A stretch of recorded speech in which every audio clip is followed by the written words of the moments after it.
How can we build communities around the impact we want to make in the world? How do we get people engaged and excited to support our missions when everyone is so busy already? How do we get others to care? This season will bring you people that decide to look closer. They look where others have turned away. They are building their very own communities to make a positive impact. I am Regina Larco, and this is #Impact, Season 6.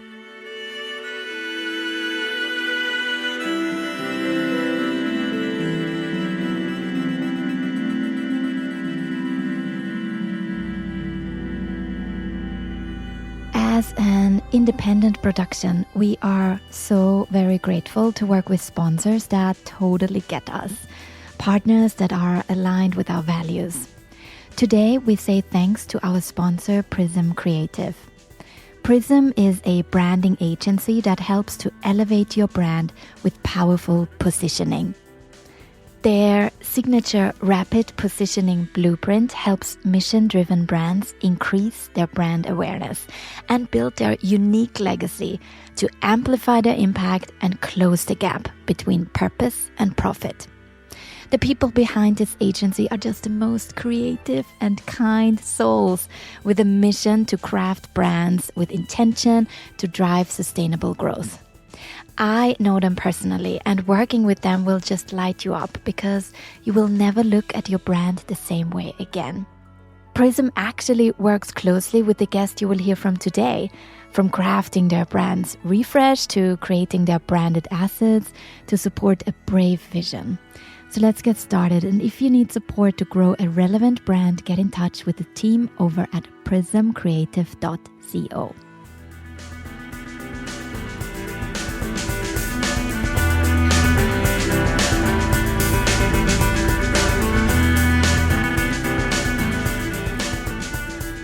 Many of you will recognize the voice of today's guest because we followed his journey here on #Impact Podcast ever since 2017. The first recording we did at a coffee shop before his charities had their official status or offices. Then I met him again a few years later at his first community center. I think it was the very first. And we often ask our community who they would want to hear from again. And your name is always on top of that list. And I understand why. Your name, Jeff Rotmeyer, welcome back to #Impact Podcast. Thanks so much. It's great to see you again. Great to be here. For our listeners that by any crazy chance, I don't know how you could have missed Jeff if you've been listening to #Impact Podcast, but if you're maybe new here, I want to give you a little bit of the story of Jeff Rotmeyer. He is originally from Vancouver, Canada, and has spent his last 17 years in Hong Kong. He founded 2 different charities on the very same day. He started the charity Impact HK, which supports individuals experiencing homelessness with a fully holistic approach. Impact HK has helped nearly 500 individuals off the streets into shelter. Jeff is also the founder and CEO of Love 21 Foundation, a charity supporting the Down syndrome and autistic community with sport and nutrition programs.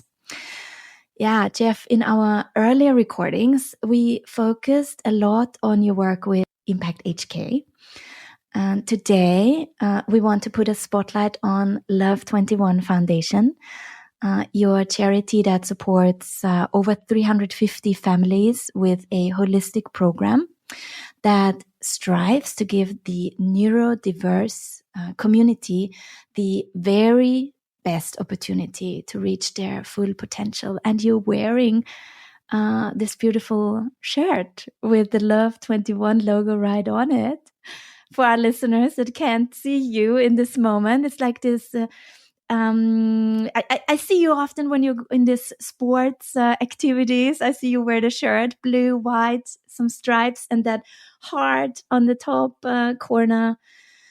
Yeah, I mean, Jeff, ever since we met that day in that coffee shop, 2017, what would you tell that Jeff today after you've been building this community for Impact HK and, of course, Love 21 that we want to put in focus today?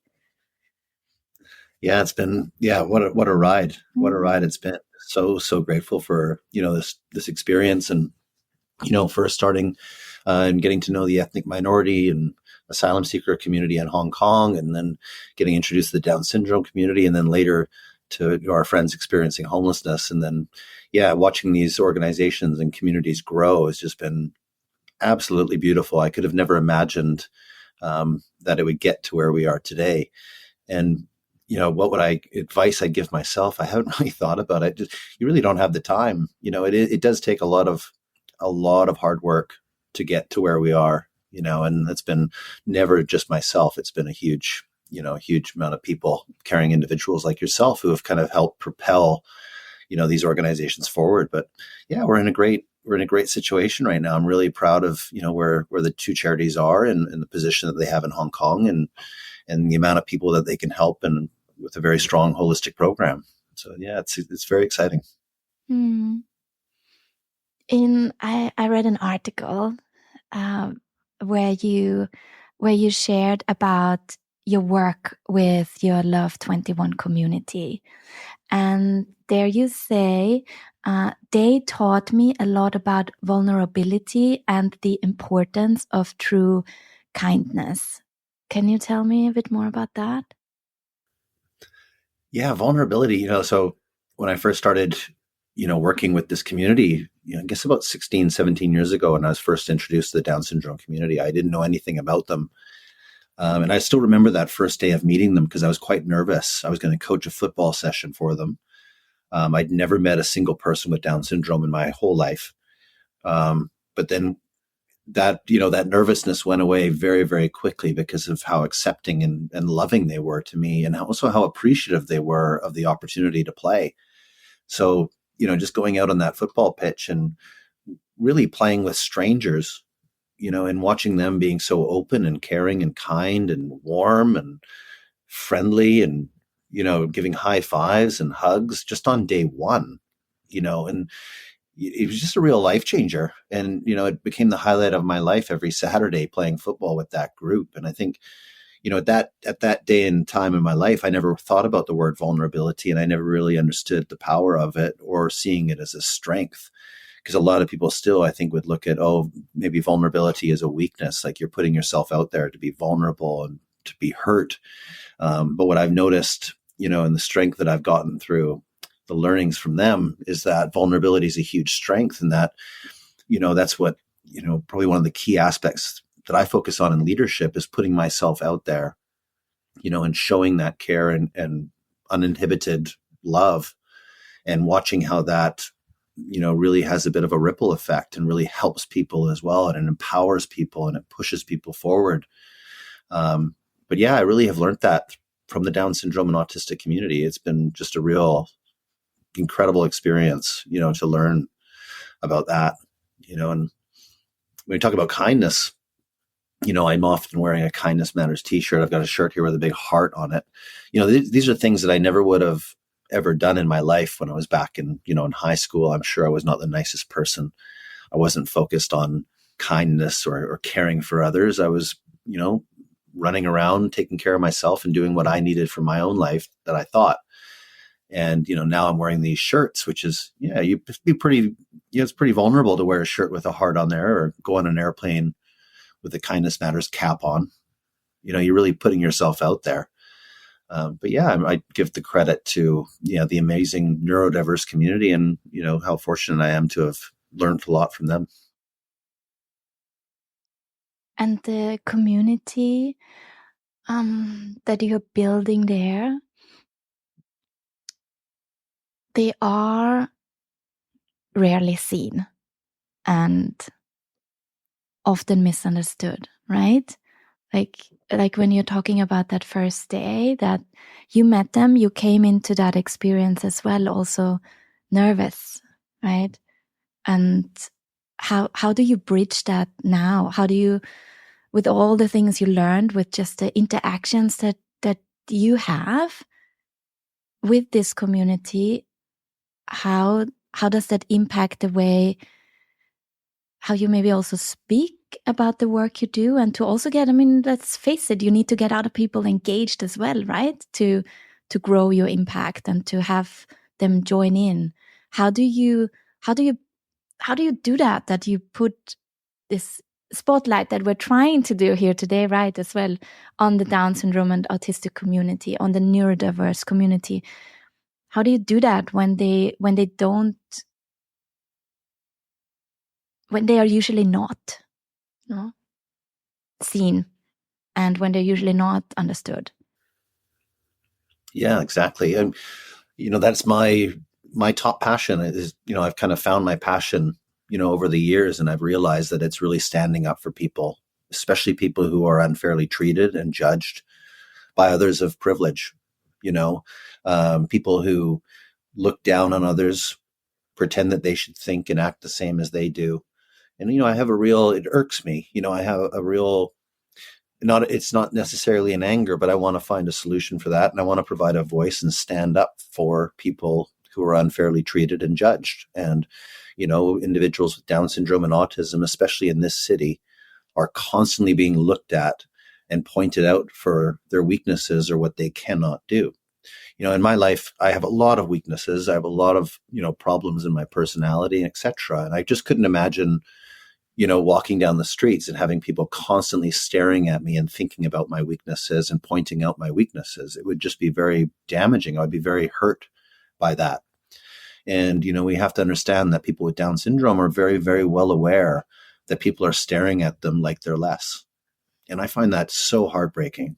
And we're talking about a community that are not disabled. They're differently abled, as I am, as we all are. We all have different abilities. We all have incredible strengths. And we have to understand that the Down syndrome community, they changed my life. I'm very, very confident in saying that, Impact HK would not be a charity right now had I not met that community, had I not had that experience, had I not been taught the lessons that they gave me. So it's an incredible amount of ability to change someone's life and to teach about something so important as genuine kindness, authenticity, vulnerability, the importance of love. These lessons and this amazing ability that they have to bring the best out of people around them is so needed in society right now. So I think it's really, I look at it as my job to stand up and provide a stronger voice for them, to fight for them, to give them a better opportunity in this city, especially to reach their potential, because quite sadly, they're very limited by the people in this city who know the least about them.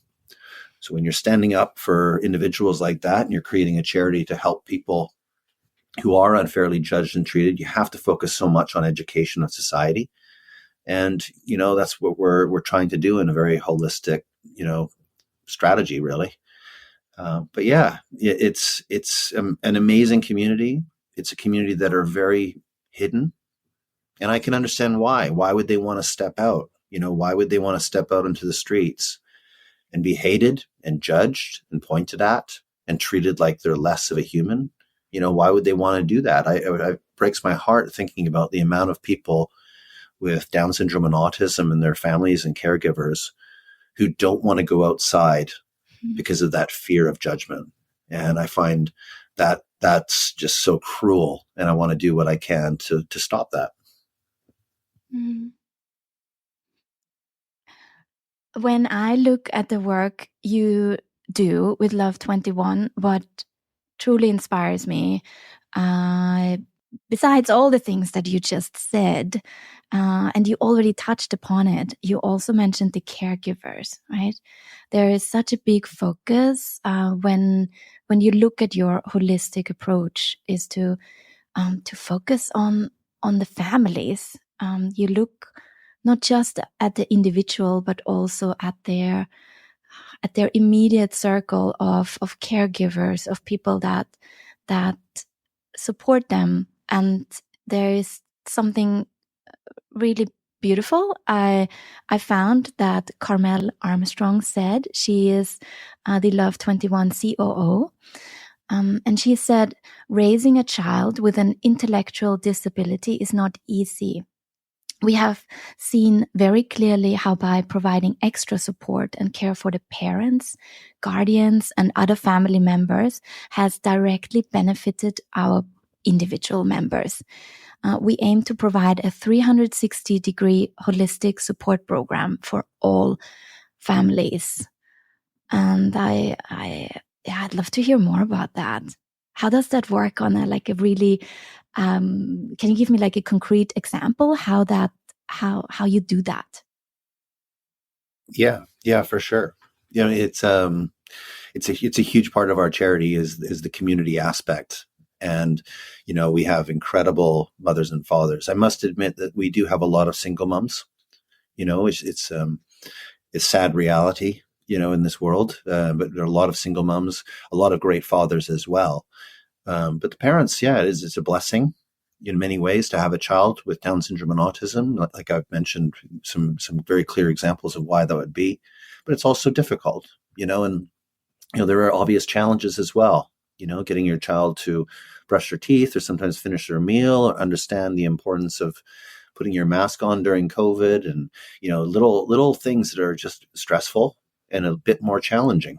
And it's nice to be able to support the families in a more holistic manner. One example of the work we do with parents would be maybe about a little over a year ago now, we had a new member come into our program, come into our center for the first time. He was going to be joining his first ever class with myself. I was leading a fitness class, and he was going to come and join my class. And when he entered the center, it was quite a scene because he just couldn't control his emotion. And he was very excited. He was running left and right. And the mother just looked really exhausted. And you could see that very clearly. The boy came into my room. He was putting himself in quite a dangerous situation with equipment, couldn't get control. He was out of the room, in the room. He lasted, about a minute or two. And then we realized, okay, he's not quite ready for that class. He'd then go on to learn that the mother is, in quite a dark place, questioning if she wants to be alive anymore, really struggling, very sad, very difficult, right? Single mom. So then, this is the process of our program. The mother started seeing our clinical psychologist. The boy started going into our more therapeutic classes, music therapy, art therapy. And it was, pretty quick success, I would say. It was about a month or so, a little over a month later, the boy was able to finish his first full lesson without leaving the room once, which was a great accomplishment. And, our COO, Carmel, had a great idea to basically present, that boy and the mother with a certificate to acknowledge that accomplishment. And, when she passed the certificate to the mom and the boy, the mom started to cry. Carmel and I, we don't speak Cantonese. So, Carmel's first reaction was like, oh boy, what did I do wrong here? I hope I didn't offend them, the certificate, or something like that. But, it was translated back to Carmel that, this is the first time that she's ever heard anyone say anything positive about her son. It's the first time anyone's ever recognized a strength or an accomplishment of her son. And, I get emotional just thinking about it now because it's so beautiful and heartbreaking at the same time, because this is a boy who always had the ability, always has the ability, and he still has it now. And he just had a real opportunity, and this boy now can finish 3 or 4 classes in a day without leaving the room. The mother is no longer seeing our clinical psychologist because she's doing quite well. She gets an incredible amount of peer support. And you see this a lot. You see a lot of our older mothers, our younger mothers, fathers, constantly. It's a very loud center, there's a lot of talking, which is beautiful to see because you see that parental support and that peer support. And you've got that type of community. And, when our mothers and fathers and the children, when they're coming into our center, they're not walking in, they're typically bouncing in, and they're coming in there because they feel accepted, they feel welcomed, and it's a home. and it's really, really lovely to see. So yeah, when you want to help, a child, of course, the better you support that parent, it will directly result in better care for that child as well. And, we're trying to look at counseling support, lots of workshops to equip parents and give them the tools to be able to, work better with behavioral change models. And, we've got great dietary programs. And that dietary program also includes parents, cooking classes monthly, where the parents are cooking alongside their child. And you're seeing tons of activities in the community. We have classes for parents only. So we have classes where just the moms and maybe one or two dads are doing Zumba, or kickboxing, or classes where you have the parent and the child doing classes together. And it's incredible to see, because it's just a beautiful, beautiful community. It's just nice to be a part of it. Very fortunate. Yeah, and as a mom myself, when you said she was standing there crying, these are the happy tears that I often mention to my kids as well, or like I feel like in my eye right now. So there is just you telling that story. There is this, these happy tears. There must be a lot of happy tears in that. Yeah, when you are bringing these people together and you're making that impact, and also to show them they're not alone in this, right? I mean, it's to me, I'm so just admiring the strength of these these parents and guardians and caretakers that are living that life with their children, being there by their side.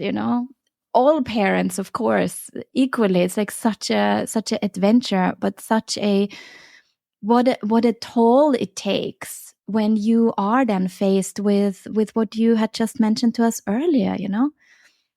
If I think being a parent is hard enough, but if you have a child that is rarely seen, misunderstood, even the heartbreaking story of so many families not even allowing themselves to go out of the house because they feel judged, and then you providing that community for them where they can be accepted as they are, it's really, and where they can be seen and acknowledged for all their abilities that they have, right? Your tagline, so much ability, right? Hashtag so much ability. It's really beautiful, Jeff. It's, yeah, I mean, heads up to you and all the people that you have helping, supporting, volunteering, donating. That's amazing. Yeah. Yeah, I will say, we you're a mom. I'm a dad. I have a beautiful 13-year-old daughter, and when I go outside with my daughter, I'm super proud. I love walking by her side. I love holding her hand if she'll let me. I want to show her off to the world. I'm super proud. And I couldn't imagine taking my child, who I love more than anyone in this world, and taking her outside, and then having people look at her like she's less of a human, or looking at her like she's a problem, or she shouldn't even be alive. Because there are many people, we have to understand, that don't even think that children with Down syndrome or autism should be alive. And that's the level of ignorance there is. So I couldn't imagine the feeling of taking my child outside and dealing with that judgment. I'd probably be in jail right now for, destroying people for who did that. I couldn't imagine. It would be very, very sad. And I think that's why, the educational aspect of our charity and taking the time to progress and keep going into schools and keep getting the message out and getting our community out there more, to meet and engage in different communities throughout Hong Kong, to show people how awesome they are and to show people how important they are, and definitely to teach them that they 100% deserve the same opportunities that we do as human beings in this city. And we have to do what we can to ensure that everyone has the same opportunities. I mean, I say this a lot. I don't want to live in a city where I see people in pain. I don't want to live in a city where I see people who are being unfairly treated and judged and held back, while others have the opportunity to progress and flourish and reach their goals. It just doesn't seem right. And I think I'm not alone in that. Obviously, that's why we've had the success that we've had, is because so many people feel that way, and so many people care, and so many people want to make, effort in towards helping this community reach their potential. So it gives me a bit of hope in Hong Kong that we can move this charity forward and keep providing better opportunities for them. And yeah, it's an exciting path that I'm sure will work out.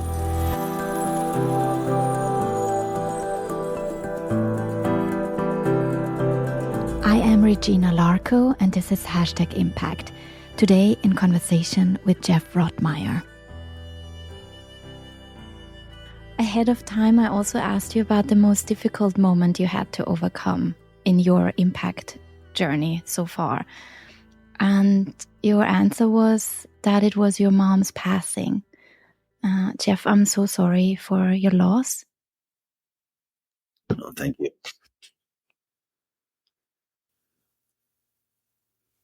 Yeah, my mom had Parkinson's, and Parkinson's disease is just a very, very cruel disease, to put it lightly. And yeah, just watching her suffer, over the years. So in the time that I've been, working with the Down syndrome community, I've been doing that for, I guess, around 17 years, and working with the homeless community in Hong Kong for about 10 years. And in all those years, my mom has had Parkinson's. And, it's just a very progressive, aggressive disease. And, I just kept watching my mom hurting and dying, and it's just been a very, very sad, very, very sad time, very difficult.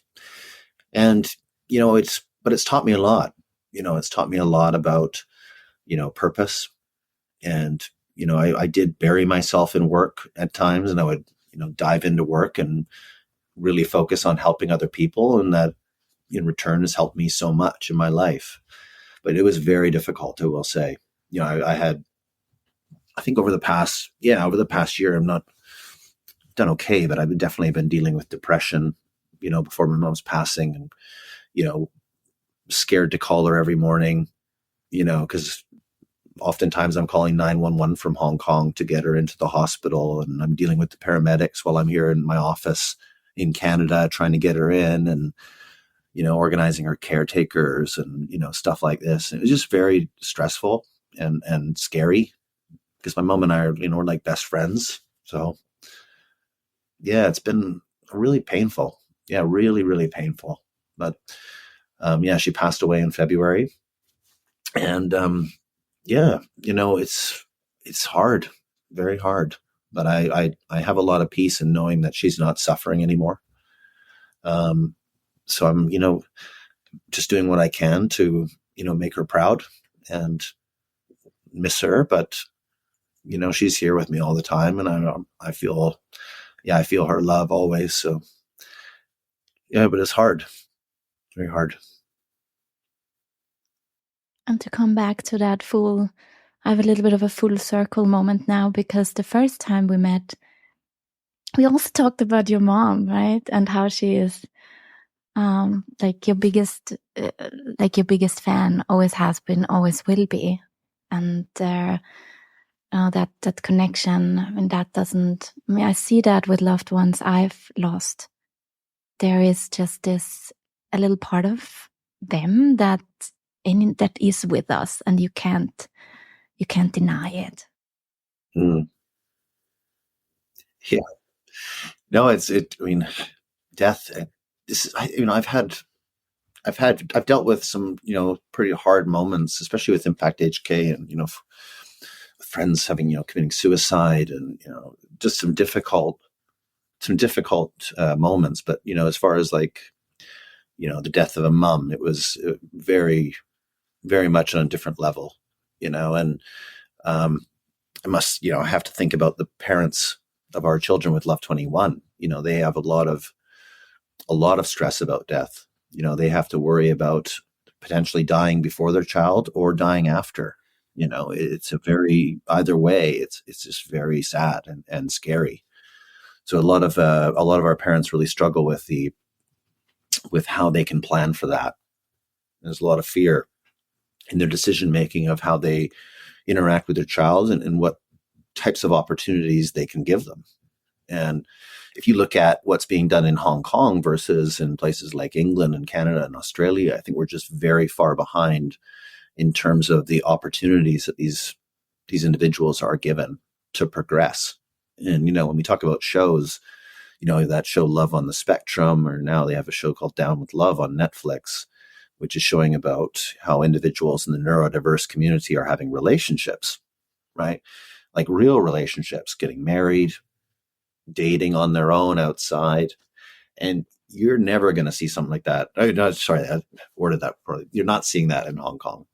We're not going to start a dating part of our program, just to be clear. But, it's definitely something that you'll notice is a huge difference between, individuals with Down syndrome and autism in Australia versus Hong Kong. You just would never see that. And why is that?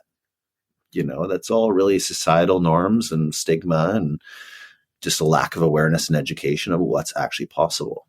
So it's going to be very exciting to, support the families and see how we can empower them, support them more, and we can be a little bit more brave in terms of the strategies and programs that we, put forth. Because, I think the potential is unlimited, and it's definitely a lot more than what they're getting in Hong Kong at the moment. Mm. That's what they need most, community. That's actually what you said. Now I'm quoting you back in one of these earlier podcast recordings we did, when you talked about the Love 21, your Love 21 Foundation. Then, I think everything you shared with us here today just shows how you are doing that, despite everything, despite fires. That is the community center that you have lost earlier this year as well due to this awful fire. It moved me so much when you shared in one of your posts about the way you shared about this also happening, and then saying, it's awful and this is a tragedy for us, but at the same time, we are more than a space. We're more than a physical space. That's what we are as well, and that's what we're rebuilding. But actually, it can be just that park where we're meeting up. It's the feeling of that mom after you gave her this beautiful certificate. This is what they bring, and then maybe bring to others as well. I think that's the beauty of it, because once they experience that empowerment you give them, they can bring that to other people as well, and so that it can grow within the society. Yeah, that's just what I wanted to add on to that, as I want to encourage everyone to also help support your mission, Yeah, I think we definitely could use more support. The more support we get as an organization, we can just help more families. We had, at the time before the fire, we had a 5,000 square foot center in Sampo Kong near Diamond Hill in Kowloon. And, that center was gorgeous. It had, great design. A lot of our really talented friends who are artists painted incredible graffiti, and Calicove and Roberta Boffo and Stern Rockwell. They did amazing art all over. It was beautiful, beautiful work. And, quite sadly, the fire came, which was it didn't really hit me at first. It was just so shocking, that the whole place burnt. But wow, when the dust settled, it was like, wow, we've got to get to work here. We've got to get a new home. And we just had an outpouring of care and support from just so many people. And, we've raised enough to open up our new center, which will open up in September. And I'm watching the same artists in there. Elsa, and, it's incredible. It's incredible community coming together to rebuild this home. We've had amazing support from contractors and designers and property managers and corporates donating furniture instead of it going to landfill, and the artists coming in. And it's going to be an absolutely beautiful space. It's going to be roughly about 8,000 square feet. It's a brand new building. And yeah, we'll be soon inviting the families to go there for the first time. And I do remember when the families came into the other center for the first time, and it's waterworks, just watching Yeah. them come in and see their new home. And it's a really beautiful experience. And I can't wait to see it when they come into this space, because it's a big step up. The quality of this space is absolutely incredible. And just so excited for the families to see their home, because this is a space where they can come every day. They'll come in there. We'll have hundreds, maybe I think about 700 classes a month in that center. So it's an amazing amount of support. 700? Yeah, I think we'll be starting with hopefully about 700 classes a month. I was just like, what? That's amazing, Jeff. Yeah, it's a big range of classes. And that's not even including our dietary nutrition programs, counseling programs, employment programs. That's just simply in sport and healthy activities. So it's a lot, and it's going to be so fun to see their faces when they come in. I just can't wait. So many happy tears again. Oh my goodness. Wow. Oh, it's going to be so good. Jeff, I would love to keep speaking to you forever and ever, but I have a feeling our listeners will ask for you to come back again, so we will just keep doing that over and over again. But before I let you go today, I need to take you to the quick fire round. Are you ready for this? Let's do it. Making an impact means? Making an impact means taking a step forward and giving your best. Who inspires you in the way they build community?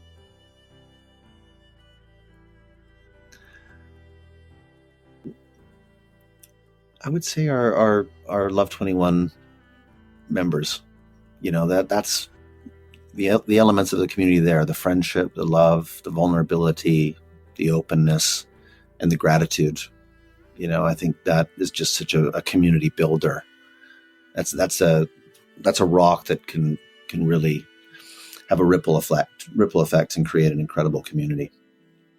And what could everyone do right now? You know this question already. You've been through it, I think, 3 times now. What could everyone do right now to make the world a better place? Just do something. Just take a step towards something. That's how these organizations started, just by taking a single step, and that led to another step and an education of how to make a bigger impact. And we can all do what we can. Not everybody can get on the ground, not everybody can donate money, but just do something, I guess. Thank you, Jeff. I appreciate you so much for always bringing so much vulnerability to our conversations as well. I know that this will resonate with all of our listeners, actually. If you've listened now all the way to here, I already know that you will want to connect with Jeff as well. If you aren't connected yet, then you do that now. And I will make sure they will find you on all your channels too. Thank you, Jeff. Oh, thank you so much. So good to see you again. Yeah, keep in touch. And thank you again. Really appreciate all your support. Wish you the best.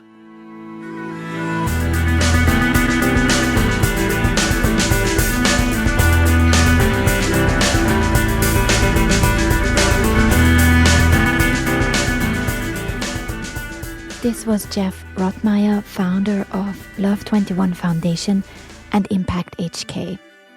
A warm thanks once again to our sponsor Prism Creative. We are so grateful for your support. And if you want to support our mission, please get in touch with us at regina@impact.com. I talk to you soon. Bye.